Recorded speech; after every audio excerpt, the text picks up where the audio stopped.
What's up, spooky friends? Welcome back to another exciting episode of Sir Henry's Haunted Podcast. I am your host, Zach, and to my left, I have my executive producer for the 10th consecutive show. You've made it 10 episodes, Calvin. Yeah. What's up, guys? No different spot today.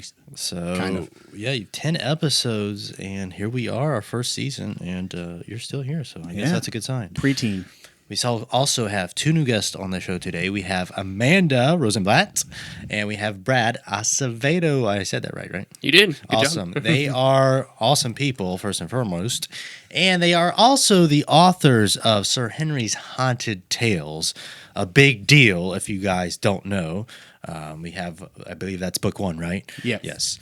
We have book 1 and book 2 just came out this September, Love's Revenge, available for purchase on Amazon or at our gift shop. And if you're watching this episode, it is November 2nd. Yep. November 2nd. We have 2 nights left of our Haunted Trail event. I want to formally introduce you guys to our 12th man, our 5th guest, which is our shout-out swear jar. So for you guys, if you utter the word shout-out or fun fact, it is a penalty up to $1 that has to be paid today. We've been listening, sir. We Got know. Hey, They know the rules. They're just making faithful sure. listeners. So yeah, it's going to be a fun episode today. We're going to talk all things Sir Henry's Haunted Tales and a lot more. So, But yeah, first and foremost, thank you guys, Back Pocket Recording Studios. Back Pocket Recording Studios, thank you guys for being one of our sponsors and for offering us a space each week. If you guys ever want to record that mixtape to give to your girl for Christmas or whatever, Back Pocket Studios has you covered. You can play the guitar, sing you a song, or just record a poem. Do like a weird experimental album, like talking about how much you love cheese. They'll do everything. Disco there you grunge. That's what I'm talking about. This is Yeah. the new Disco wave. brunch, you know. Brunch. Yeah, I gotta try that. I thought that's what you said. Grunge. Oh, Disco grunge. disco brunch could be a thing. It's too. going to sweep. I'm telling you, the Mimosas. Zoomers will love it. But yeah. yeah, so how did you guys find us? Well, I'll leave that to him. Was more versed in the haunt scene before I was. Yeah, when we moved out here to Florida, moved out here from California, our first Halloween season wanted to look for some local haunted attractions. So I kind of scoured the internet a bit, looking at some places that might be offering some like either reviews or like kind of mentioning different places to go to.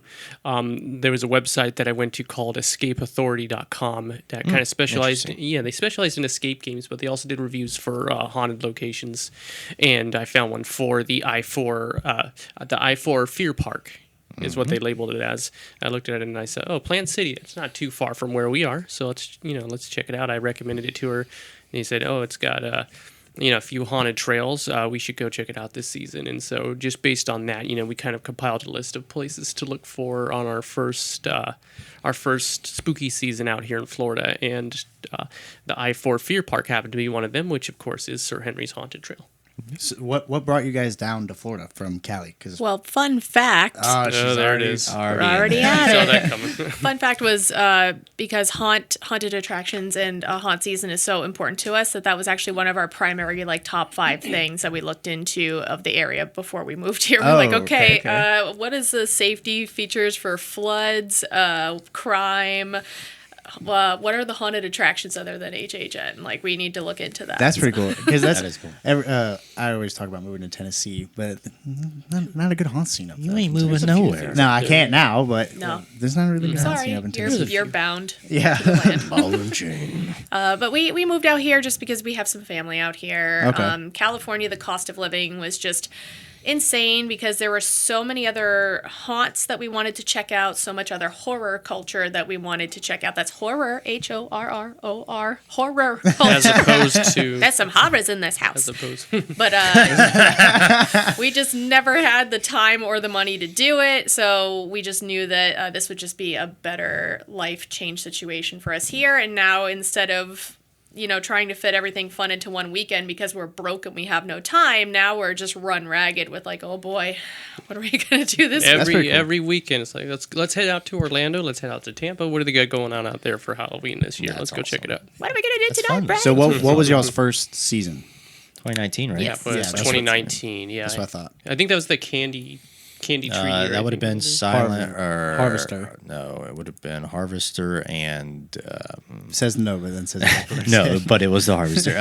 And Reaper Sonic. Yeah, Reaper Sonic. Sorry, God, I can never remember the name of that. They get So yeah, and then you guys came out for 2020 for Valentine's Day. Yeah, that's correct. So we did come out for Valentine's Day kind of before things went a little kooky. Yeah, because In that the was right world? before COVID. Yeah. Oh, yeah. where Yeah. everything kind of went crazy.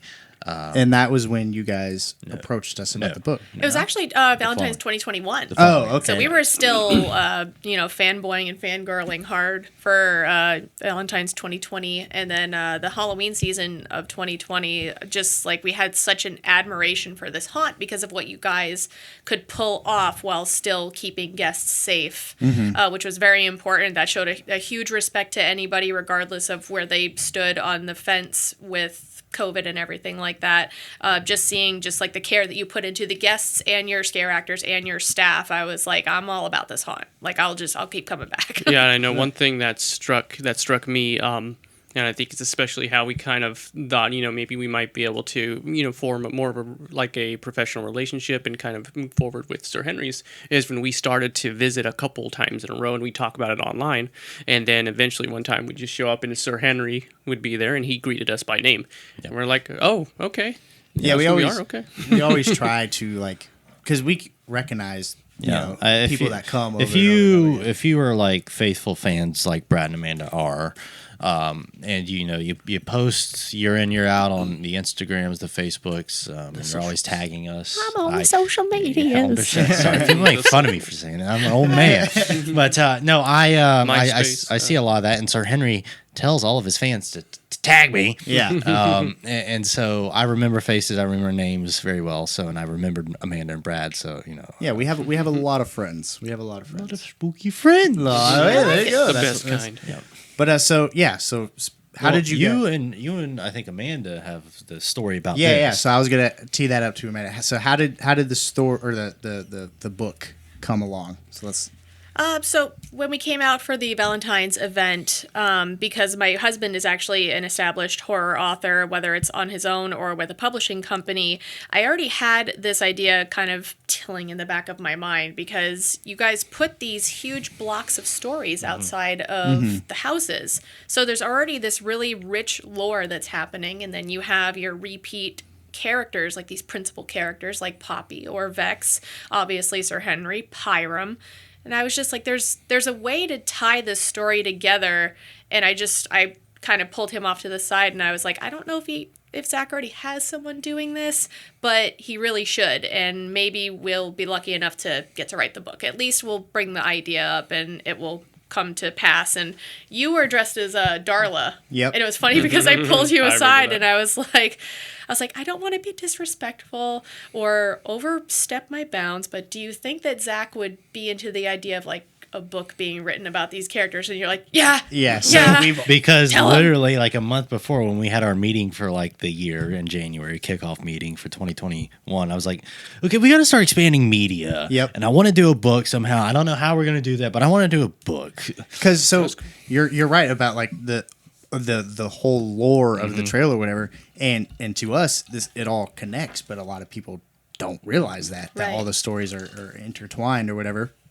So exactly, we were like, man, we got to display this. We have to talk about this, and a book was the best way. So when you approached me and you're like, you think it would be a good idea? Absolutely, go talk to Zach right now. And then from there, I don't know. Well, it's the best way because some of these stories are canon, some of them aren't canon. Like Vex just kind of appeared, and she didn't Yep. really have, as much as I could tell from my research, a lot of backstory. So I just thought it would be cool to establish those kinds of things. Like Poppy, I don't know if she was actually part of the Schwartz funeral home, but I thought that would be neat to tie her into that because everybody has an origin, when they become crazy. What kind of origin was it that caused them to snap? Yeah, The cool- what was her acid vat? The cool thing is, Yeah, exactly. I have a very, very specific style and image and vision for all these characters. And so when we initially met, I kind of laid them out with the most important things for me and just kind of a generic thing for some of the characters. But I didn't give them a whole lot, but I know, man, they both did an extensive amount of research on everything we had. Probably stuff I didn't even know that was still out there. Yeah, right.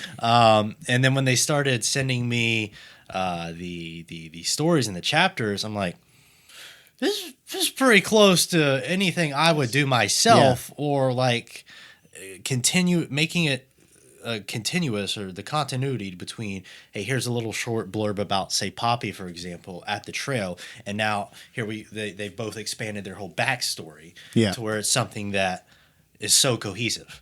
And I think that's awesome. So I did read the first book. I have yet to read the second one. Shame on me. No. It's already You November. mean you have something going on Yeah, between right. September and November? Yeah, I really just have nothing better to do. I should just read the book. But I loved the first book. I loved First book was classic. Yeah, there was most of the characters in that book. I was kind of here for the birth of, I guess. Yeah. So I had as much story as we did, but to take you guys to what you guys did to evolve the story, I thought was perfect. I couldn't have come up with anything better than that. It's even bigger now. Yeah, and because I'm super excited. I need to read it. But well, I mean, the ending is pretty. Yeah, I keep hearing bits and ratchet. notations of like, this happens. Whoa, not huge spoilers, but yeah, Fred's in that book too. Yeah, Yep, Even we got he, Fred when he in there, yeah. proofreads stuff for me, just to like check in on it and make sure everything's okay. The last chapter of the second part of the trilogy, and he was like, "I didn't think you were gonna do that." yeah. No spoilers. No, I'm super excited. I'm not the biggest reader. The last book I've read in the past 10 years was your guys' book. Hey, well, that's so the only one that matters, I guess. yeah, exactly. Yeah. Flattered. So tell us about how it was to write it. Like, because how long did it take you guys to write the first book? The first book we started a little bit later, just because it took a while to shout out to Shaker and Peel in Oldsmar, because that's where we wanna met go to chat about the book initially, and when we came to the agreement. So it was around March where we started writing it. So you and I were just kind of spitballing ideas off of each other. And what did we eat just before we came to the studio today? Shaker and Peel. I'm so now, jealous. You you guys didn't didn't bring bring us nothing any. to the Oh, I'm sorry. I were just talking about that. I know. I want to go back. Yeah, we gotta. Tacos are on us next time. Yeah, exactly. Well, it's not just tacos. It's There's an a lot experience. more. Taco Tuesday. I'll Can always Shaker and Peel just sponsor us? Hey, if you Yeah. want to sponsor Hater. the episode, Yeah. That'd be looking at amazing. you. Email me. But we just kind of went back and forth with some ideas. The first book, it was a little bit more Wild West style, because we would come up with ideas and then we would write the chapters and then shoot them over to you, and you'd be like, hey, that's great. The second one, it became more formalized, where it's like, okay, let's come up more with of a the story narrative, yeah. outline ahead of time, and then you guys can write around it, which in theory should have been easier, but life happens. But the first book, it took us about, I'm about to count on my fingers. So it took 6 or 7 months to write the first book. Well, it was a bit more experimental doing the first one, since we were kind of testing the waters, basically, for the format and to see how dipping the successful it'd be and toes. everything. Exactly. My Yeah, first no, time You writing also had to set the stage for everything. Yeah. With the characters and everything else. Yeah, the groundwork is the hardest part. It is, especially Establish we're it, married and we work from home, so we're working already. We're already together. I spend 23 hours a day in this house. We're always on top of each other, so it's like, okay, we just have to kind of figure out that ebb and flow in our working style and everything. But it came together. So I would say the first book, 6 to 7 months. The second book we started in January and then kind of went from there. So yeah, and then The plotting. Yeah. yeah, but it was the process for you guys different when you started the second one, because now that you kind of had, because I know you've written before, but this was your first, right? Was this your first book? Yeah. My first time, I would write some stuff for him. I would create covers for him, and he really encouraged the whole process. It's your fault. So It's a lot more organized and almost kind of writer-gram photogenic with hers, because when we first started writing the second one, one half of the wall was wallpapered with notes and sticky notes and all sorts of like a flow FBI. charts and everything. It's very- I was like Charlie the Day. Charlie Yeah, Day. yeah. Exactly. Whereas when I'm writing my own stuff, I just have a lot of unorganized Google Note documents on my phone that I just have that I just open up and type into when I have a new wish document. I could write stuff down. She's got them all color coded and sorted and everything. We both have that problem where it's all in our heads. Everything like, is written ideas? down for me. Not you. I'm a list person. I'm yes. saying like ideas of stuff you want to build is all up in your head. No, it's all written down. Oh, well, not for me. I know. We know. Everybody's got their own creative process. Yeah. Yeah, exactly. It's just all in my head, and then if I remember it, I'll do it. Good luck on that. Yeah, Well, but the fun part would be in the middle of the night when I'd get ideas about the book, and then I would like get up in the middle of the night to pee, and then I'll email myself an idea, and it's all gibberish, and then I'll wake up That's in the morning smart. and be like, "What?" emailing myself, I should do that. All these Yeah, little right. notes Based you on your can do. dreams and everything. Because then it's a checklist. Because then you see the emails, and Yeah. you're like, "Oh, sick! Yeah. All right." Oh, so that is smart. But Yeah, yeah, and so then she could kind of like document the planning process. You know, I think you like took a picture of the planning board and then blurred out all the details so nobody could like zoom in and read what we were writing on and Yeah. everything. But it looks nice to chart the journey and the process sort of. You know, whereas like I said, I can't do that. I would just take a screenshot of my phone basically. But she's got everything all set up and good to go. Well, So- I even had deadlines written for myself, and then Oh, I'd there have you to go. keep moving them back because things just happen. Like we caught COVID last year, that caused a huge monkey wrench in the works because you think, oh, I get to be laid up and I'm gonna have all this time to write. In reality, I'm like, I'm a bag full Well, that of was broken this year, wasn't glass. It was Springtime, I think. Yeah. Yeah. So- Then we had a loss in the family, and it just life happens. But that was good motivation to finish the book. Like the last week was like a marathon. I felt like I was writing a term paper. To see yeah. Crunch time. Yeah, Yeah. I kept getting these emails like, "Hey, I need you to approve all this." I'm like, "Ooh, this is a like, lot." yeah. I was like, so what do you want? Do you want chunks or do you want it all at once? You're like, just send it to me all at once. I was like, perfect. That's a great. And simple everybody platter has their already on own tray. style of reviewing things, Yeah. and that's great. So since the second book is bigger, would you say it was harder to write than the first one, or since you guys, had your foot in the door already, it was easier? I just wanted to make sure because people had stated that the first book was nice, but it's a novella. It's a shorter book, so I wanted to A make novelle? sure. Is it TV novella? Yeah, A novella. Yeah, what'd you call it? a novel, a naval? a novel. That's a novel. A novel. I love it. The navel. We just wanted to make sure that there was at least like 10% more word count. And fun fact, Ding ding ding ding ding. It's like Racking 'em up. 100% more, you isn't need it? a new fog machine. Yeah.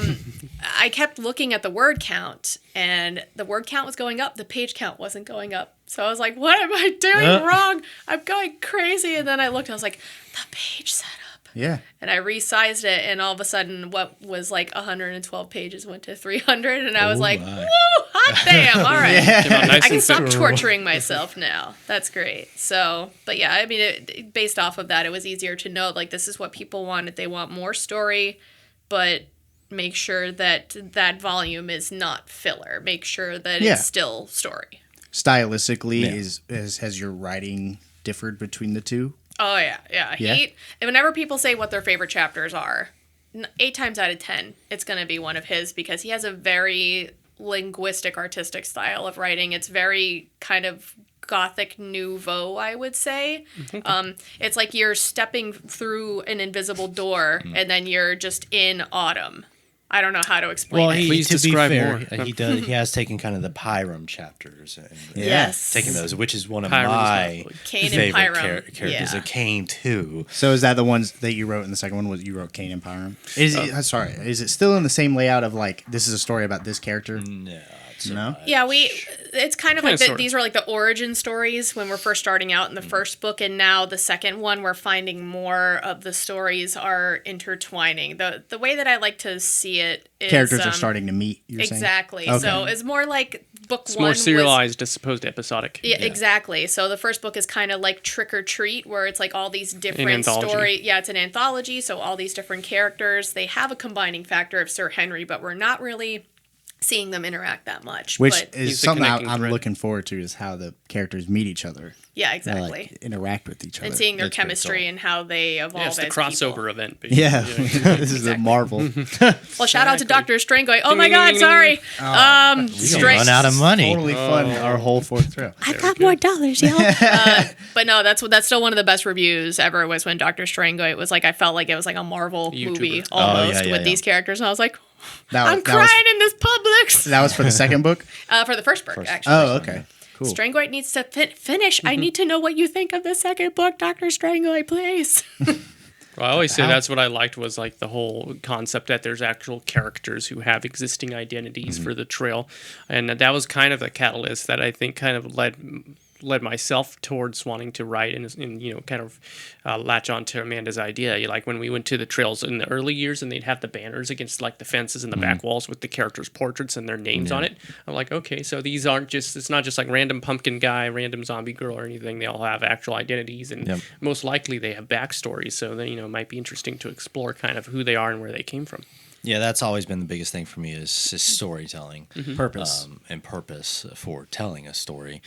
So I wanted to make sure whenever I created these trails and these themes and all this stuff that we had very unique, identifiable characters that had, one-of-a-kind stories that were very unique to them. And it was cool because like Pyram came from a trail, and the story of that trail is almost kind of like the finale of Pyram almost. So you guys can just like work backwards from there. The carving. But a lot of like the Vexes and the Poppies and stuff, you kind of just had to start from scratch, which is impressive. You guys killed it. You know what I mean?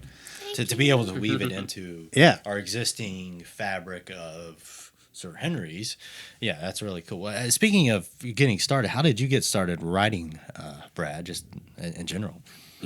Well, I was always kind of writing when I was younger, even just like through middle school and high school and whatnot. I wasn't really doing much with my stories, but I would just like write, reading like a bunch of like Goosebumps when I was younger, or graduated up to Stephen King when I got older, that sort of thing. So I've always had a love for reading and trying to emulate my favorite authors and write my own style. And then eventually, after I decided to try my hand at self-publishing, I released a few anthologies that I'd like to think are decently written, but they don't look very nice because I didn't really know what I was doing in regards to the editing or the design or anything around that point. But as I started to get more active on social media, I started to find more ways to connect with professional publishing companies that would be looking for short stories or novel submissions and things like that. And I would mainly do short stories and ship a few of them around. And eventually I was blessed enough that a few of them were actually picked up by some publishing houses who would, write back to me and say, hey, we like this story, we want to publish it, here's a contract, and so on and so forth. Yeah. That's awesome. Yeah, and I would go on from there. And I'm still thinking of doing some more independent self-publishing, but mostly since then, all my stuff's been through actual publishing houses. So who's like your guys' like favorite artists? Or artists. No, Authors. That's the word. I would venture to say that they are also artists. Oh, Well. yeah, absolutely. Everybody's an artist. I mean, is it completely pedestrian to say R.L. Stein? Because R.L. Stein is fantastic. And I mean, he's still working. He's still making great stuff. And I do like the style where he, pushes stuff out really quick without sacrificing quality. Just making sure.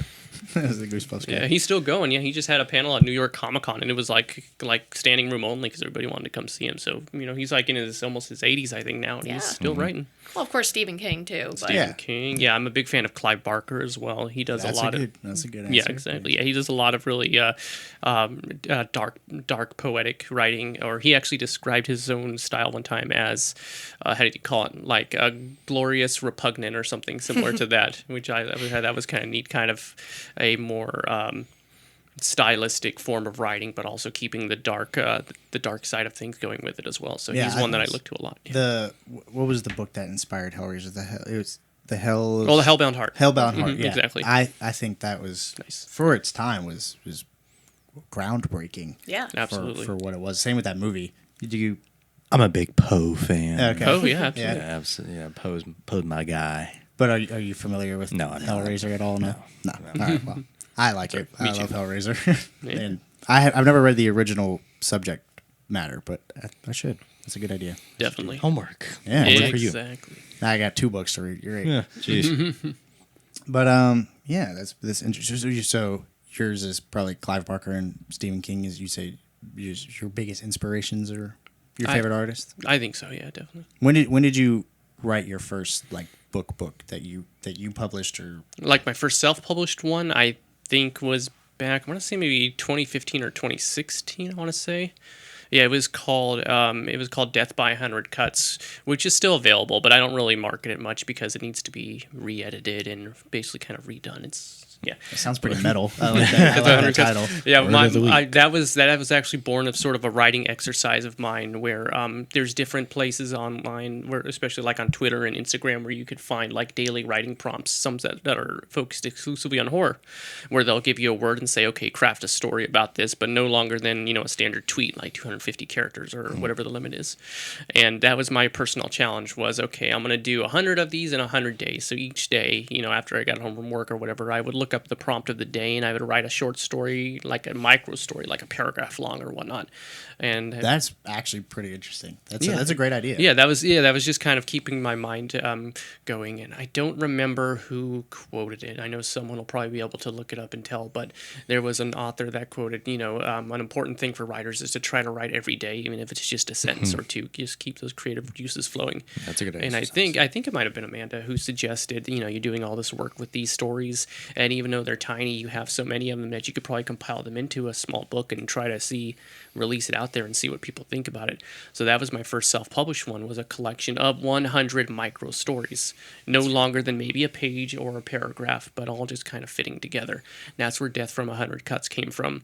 And then from there, I decided to expand and write like full-length shorts, which would be like several dozen pages, and the next few were self-published, and I kind of went from there. I haven't written any full-length actual novels yet, like one full narrative spanning a couple hundred pages or so. No, I'm doing a work in progress, which is still very much a rough draft, but so far it's all been short stories. That's kind of my format of choice. Nice. That is.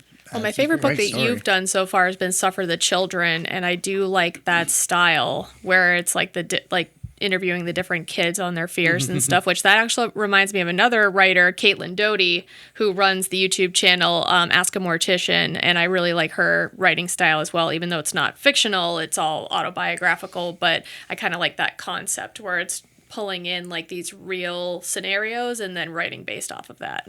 Well, that one was kind of a gimmick. That was the last self-published one I released, which I want to say is maybe 2019, I think.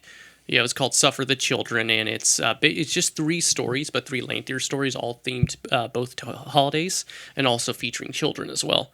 And what she was just describing was my gimmick was I'd basically put out an open call online for family and friends, people who would be comfortable doing so, saying, hey, I have a list of questions here. What scares you the most is the main question. If you guys want to see maybe your kid might get featured in my book, go ask them and ask your kids what their biggest fear is. And then I would get like responses. I get emails and videos and stuff of actual children doing kind of a kids say the darndest thing response to what are you afraid of, and I got all these silly cute responses from the kids, and I would just dictate them and type them in, and I'd insert them in between the stories. So like you'll have a full story and then a little page, what scares you, and it's like Billy, 7 years old, said I'm afraid of spiders, or I'm afraid of what was one? Taxes. Yeah, there you go. Yeah, that'll be when he gets older. Yeah, but it was all these silly answers from actual kids, and then my family and friends would look at the book and they say, "Hey, I showed him this," and he's like, "Oh, hey, I said that, Mom. Who was listening to me talk?" Things like that.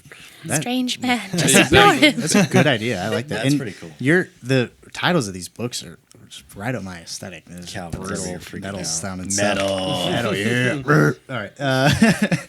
So you mentioned earlier the second part of the trilogy. Is there any plans going forward for a wrap-up book, a third book, anything like that? Yeah, absolutely. There has to be a third part of this book. It really needs to come to this crazy conclusion. And then even for the 10th anniversary, I'm thinking that we do a compendium where it combines all the books, but then there's these really cool backstories that further explore what's going on with these other characters that aren't included in these other books, so that it's it's not just a cash grab. It adds value to the fans, where it's like this is a collectible thing. Like a special edition, It's a special edition. Everything is all in one book, but there's these new stories. There's brand new artwork, which shout out Ding, ding, ding, ding, ding. She's killing it tonight. to Sky Lombard, who did the art for the second book, which we so can awesome. hopefully insert what it looks like here. I only had a copy of the first one on me, but they just did a fantastic job I love it. with that art. Or like Jack Bickle, just like bringing in these brand new artists. They just bring this cool aesthetic to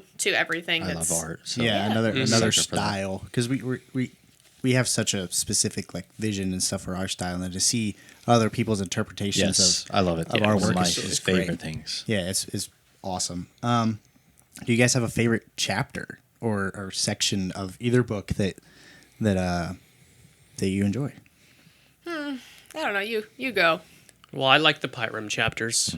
Those are the ones that she mainly assigned to me. That was kind of our writing process, is that she would do, like a bulk of the work and the narrative, and she would meet up with me and send me notes and whatnot and say, these are the chapters I think you would be best suited for writing, and I'll do these ones.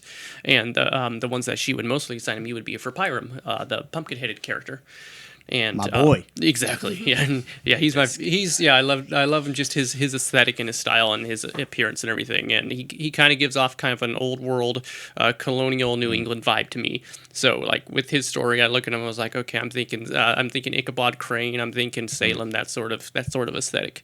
So I personally liked the route that you took in the first book. I love it. His origin story. Yeah, I thought that was perfect, and it fit perfect with the story of the carving too. Yeah, that's where I got a lot of inspiration for the first story in the first book, was from the carving, and Zach provided us the materials and the backstories of some of the earlier trails, that we didn't have like the tickets or the placards that you hand out that have the backstories of the trails on them. Yeah. We didn't have those for some of the earlier ones, so we got some material about the carving and things like that, and that's kind of where I moved from there. But I kind of established like kind of a almost sort of a mini prequel of how exactly Pyram became Pyram, and then what he did, after he was reborn as the jack-o'-lantern-headed creature that he is. Awesome. Yeah. But I do appreciate also the fact that she let me go all in with the violence and the gore for those chapters, because that's sort of my thing as well. He's pretty intense. That's my little nephews. They're kind of like teetering on the verge of like, okay, hey, we want to get into like Halloween horror stuff, but we're still kind of a little scared.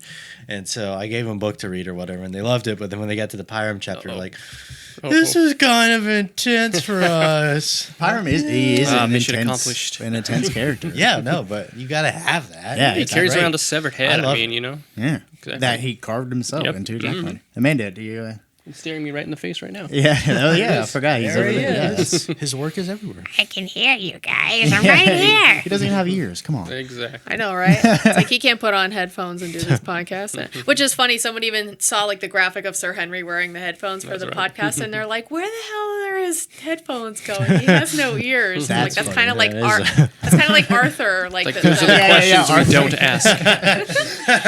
That's always that meme's always in circulation. Just like, what is he listening to? Because the headphones are way down here.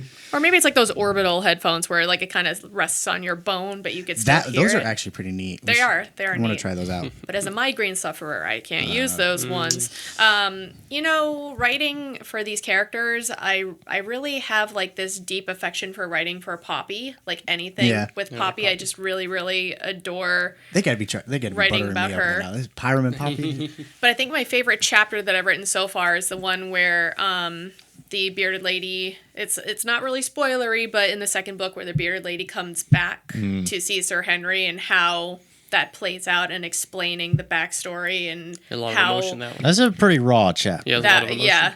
like when he read it, like I could hear him. It goes, "Damn!" And I was like, it's just a lot of emotion involved, because it's just these two people who have known each other for a long time, and when you read it, you'll know what I'm talking about. But You write with a lot of emotion. Both of you guys, it's just different emotions. Because like the Poppy chapter in the first one, I thought was pretty. Wait till you read the second one. I'm gonna be crying on my couch. But Maybe. but you write with a lot of heart and a lot of emotion, and it's appreciative because you could tell that you're passionate about the source material, which is obviously, flattering to us. We appreciate that. So, Well, everything we do has so much heart in it, and to see what you guys create, to have your heart in it too, and a connection to Sir Henry is awesome. yeah. well, that and I'm like 110% empathetic, so it's like I pick up on things. So it's like I kind of take like those inspirations from stories I've heard from other people, whether it's firsthand or secondhand, and then all those experiences kind of mesh together. Because I was thinking a lot about Peebles, who's in the second book. Mr. Peebles. And what we were just listening to an old episode of MTV Fear where it was about like a disfigured boy who was like kept in a cage. Monkey boy. Yeah, and I was like, wait, Peebles. So maybe like subconsciously that was somewhere in the back of my head, because I watched that years ago, and then all of a sudden you have this character, and I'm like, Despite all of his rage, he's still just He still Peebles is in a Peebles cage. in a cage. That's right. Oh, dear. kind of a like a crown jewel moment that knew that these were actually going to be, really successful and people were liking them is I want to say it was maybe Facebook, I think, where we put out an announcement about the second book when we were first starting to plan it. And someone, it wasn't a friend of ours, or I don't think anybody we really even knew, just popped up with a comment and said, "Ooh, I'm so excited. I hope there's more lore about Poppy and more of her backstory." Yeah. And I'm like, that's awesome. It's connecting. People are getting invested in the characters. People want to know more. It's wild to see, and I think we talked about this on an episode a couple episodes ago, like how much people like love Poppy, Yeah. and I love connect Poppy. to Poppy's Poppy. 'Cause, probably- I said this a couple episodes ago. We had Vex. Vex is one of a staple character of the Haunt, but she's never had her own trail or anything. Poppy was the first, like, okay, we're doing a whole trail based around this character. It's like a first female lead. I wanted to do that for a while, and it's awesome to see. Just like what you guys said. And that whole trail, which I thought was just a brilliant idea. It was so good that other people used it too. But just a trope of marionettes taking over somewhere and turning human bodies into puppets is just an amazing idea. That's an original idea. Yeah. Tune into a couple episodes ago. You'll see Yeah. where I got that from. Spirit Halloween. And Poppy being who she is was, I thought, beautifully executed. Of course, you do have a soft spot for Poppy. Yeah. No bias. A little fling. Why you got to refer? I to like that? it. It's fun. But yeah, I appreciate you guys and the heart that you guys put into it. It replicates the heart that Zach puts into. Yeah, but at the designing. same time, we have the heart, but then we have the grunge. I'm gonna kill you. Yeah, That's right. That's why it's horror. Yeah, but it's exactly. Sir Well, Henry I meant horror. the heart of putting so much passion into. Oh, but yeah, no, absolutely, Yeah. absolutely. See, we have the heart, and then we have the Second rest of that. the innards as well. Yeah. And we have Yeah, caffeine. there you go. Lots yeah. and lots of caffeine. Yeah. Yeah, that's true. We need it. We know about that. Yeah. I heard that Amanda here is pretty good at some character impressions. Uh-oh. You want to maybe Spotlight. Yeah, maybe read a little something, or give us a little taste of some characters you can do. Sure. Yeah, one of the like my high points of my life where I was like, I don't think anything can ever top that other than writing the book and him proposing to me at San Diego Comic-Con and stuff like that, was I got to do a voice, like a cartoon voice acting table read with Tom Kenny one time, who plays SpongeBob. Oh, That's really? awesome. Really hard to top that. But yeah, I'm very passionate about he doing loved your voice, cartoon too. voices. He's like, you should be doing this full time. And I'm like, that's easier said than done, my dude. But coming from Tom Kenny, Exactly. That's pretty cool. I was Heck of an like, endorsement. I like who's so nice.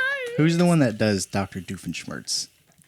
Dan Povenmire. I couldn't tell Yeah, you. yeah. Okay. Yeah, I love Dan Povenmire. Yeah, there's I haven't there's seen definitely some mainstays in the voice acting community. Voice actor. I would have loved to see Brittany Murphy do more than Luann on King of the Hill. I think she had a lot of Rest in promise peace. for.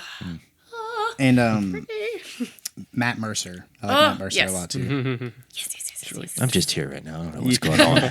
Well, Matt Mercer mostly does video games, so I know who Brittany Murphy is, but yeah, I don't. Well, Let's see. So Kevin this, Conroy. 2002. this could be pretty funny. So we'll have Marge Simpson Ooh, Marge. and Bobby Hill Ooh, nice. Combination. Classic. read some of book one. It's the Fox animation. Maybe if my block. voice isn't completely fried out, maybe we'll have SpongeBob do a little bit of it too. this So is let's great. see. I'm excited. This is all her. I don't do this stuff. This is all her. I got something for you too. Uh-oh. Foreshadowing. But the whistle. Hello, this is Marge Simpson. I'm going to read to you a little bit of Sir Henry's Haunted Tales. It seems really scary, so maybe you shouldn't let your kids listen, but you never listened to me before. Years went by without the dreams occurring. It was a relatively peaceful existence. The only exception was one random night in October of 1929. He recalled waking up in a fright from a dream where he was in a car crash. Homer gets into car crashes all the time. It's kind of stupid. The vision didn't make much sense to him, though, as he did not own a Ford, and the crash seemed to be in the middle of nowhere. While he lived in a metropolitan city, he paid attention if the dream happened again. But it did not, so he moved on. This is too scary. I think I'm gonna go. Oh, there's a microphone here.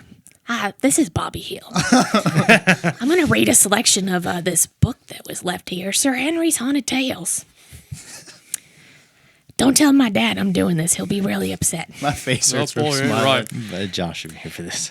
After years of silent slumber, in the fall of 1932, they came back with a vengeance. Blurry visions of being trapped in an enclosed dark space. A grave, digging with a shovel. He woke up from these dreams each time, crazed and confused. Usually they were easy to decipher, but he couldn't make heads or tails of this. He said, "That's my purse. I don't know you." I was gonna ask you the part where he like breaks through the door and makes that weird noise. Can you make that? Oh god, he always asks me to do it. Do you know what I'm talking about? Yep. Surprise! Do you know what we were talking about? Yeah, no, I've seen those bits. That weird little He's squeal that he convinced does. I could do King of the Hill trivia all day, but Can he's we- convinced. Can we get an audio recording of Sir Henry's Haunted Tales in these voices? That would be great. Yeah, I get the audio book. Bobby King or whatever. Bobby Hill. Bobby Hill. Sorry, Bobby As long as it somebody else. wasn't like a copyright. The Hill of the King. No, I could do King of the Hill trivia all day. Here, Peggy Hill will read a little bit of it too. Oh, Why not? Peggy Hill. Okay. There we go. Days into this mental torture of not being able to sleep through the night, he decides to do some tidying up. In the midst of organizing his bedroom closet, he comes across an old box of belongings labeled Childhood Memories. He places the box on a chair next to his bed and opens the lid. Oh yeah! After shuffling through some of these photos, his hands come across a wrinkled piece of paper. Come one, come all, to Sir Henry's Carnival of Freaks. Knowing Peggy, she'd try to great. take credit for the book. Yeah. She would try to take. In my opinion, I came up with the story a long time ago because I had a dream about a skeleton in a top hat. Right. Other people we know. All right. So Yay. this part's for you, Brad. Okay. Great. Amanda here Done. says that you have a almost encyclopedic knowledge of horror movies. Oh, I don't know about that. So I have That's talking it up a little. I have a him to quiz the here. test. What's that? We're gonna put him to the test. Yeah, we're gonna put it to the I test. guess. see what he's got. All right. So these are what is it called? Multiple choice. Multiple choice Okay. questions. I didn't graduate. Multiple choice questions. Starting off, you ready? Yeah, let's go. All right, get the gears going. In The Omen, 1976, who/what is Damien's real mother? A jackal, God, Satan, or the nanny? Let's see, his mother. It's been a long time since I've seen The Omen, but if it's sticking to biblical sense, probably a jackal, I think. Jackal. Let's see. That was correct. Yeah, In Jackal, He's the- the jackal, son of a the jackal. Yeah, in the original movie, Damien was born on the 6th day of June. 1966. Yeah. All right, this one I think you can get pretty easy. Okay. In Scream, the original 1996, who was the person killed by Ghostface? Casey, the first person. Did I say that? The first person Okay. killed by I Ghostface. say which one? Casey Becker, Billy Loomis, the principal, or Stephen Orth? Casey. Casey. Or no, wait, no, Steven. Oh, I Yeah, should see, have that was asked. a ghost face. I should have asked. Yeah. I'm sorry. Final Jason, answer. his But yeah, Exactly. I It was was just thinking Steven. that. Yeah, because that was the boyfriend on the porch. Yeah. Yep. And then Casey was next. I love how SNL parodied that with the Chad sketch, where it's like, see "Oh, it. it's a shame that your girlfriend has to die." Oh, she not my girlfriend. All right. I've never even heard of this movie. In The Good Son, 1993, how does Henry, Macaulay Culkin, kill his younger brother? Are you familiar? Yeah, Familiar with I the saw movie? it once. I'm gonna pass on that. All right, one, yeah. pass. All right, this is classic. I saw that once a long time ago. In the Amityville Horror, 1979, which state is the famous house located in? New York. I didn't even have to give him the options. New York. Yep. It's Ocean Boulevard, I think. I don't remember the house number though. Oh, that would have been pretty good. Carrie. You familiar with Carrie? All right. A little bit. In 1976, Carrie, what punishment do Carrie's bullies receive for making fun of her in the gym class locker room? No prom, Carrie murders them, they have to say sorry, or a week of gym detention? I'm not 100% certain with that. I want to say maybe the detention. Detention? Final answer? Sure. Yeah. That was correct. Hey, Jeez. okay, cool. This guy's killing it. Rosemary's Baby, you familiar? A little bit. Okay. What type of plant is in the necklace given to Rosemary to wear that she could claim smells very strong? Tannis root, poison ivy, rose thorns, or sage? Side note: Tannis root sounds like something from Skyrim. That's that? kind of. I actually know this one. Oh, do you? Oh, you say it then. 'Cause You do get a phone a friend. If you Yeah, phone a friend, because I would have probably taken a guess on this one. Well, it would have to be sage because that's what people do. They'll sage a space for negative that right? Yeah. space, and Final Rosemary's answer? Baby. Yeah. Final answer: Sage. Incorrect. It was the Skyrim item. The Tannis Tannis root. root. Wow.